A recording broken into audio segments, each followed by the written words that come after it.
میں so called بلاسفمی business group کے خلاف ایک پٹیشن درج ہوئی پٹیشن کی سماعت ہوئی. یہ تیسری سماعت تھی. یہ جو پٹیشن ہے یہ 101 خاندانوں کی جانب سے آئی ہے جن کا سب کا ایک ہی کمپلینٹ ہے, ایک ہی الزام ہے, اور ان کا کہنا ہے کہ ان کے بیٹوں اور بیٹیوں کو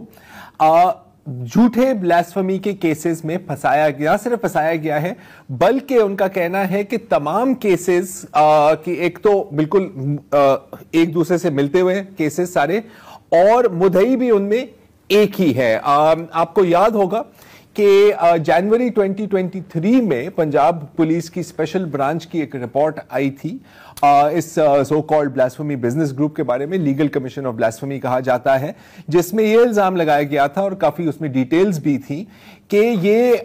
جھوٹے بلاسفمی کیسز میں لوگوں کو پھنسا رہے ہیں, اور جتنے جو 400 لوگ ہیں, 400 سے زائد شاید جو اس میں پھنسے ہیں, اس میں 70%, اس میں ایک تو 100% سب مسلمان گھرانوں سے ان کا تعلق ہے, لوور مڈل کلاس یا غریب گھرانوں سے ہیں,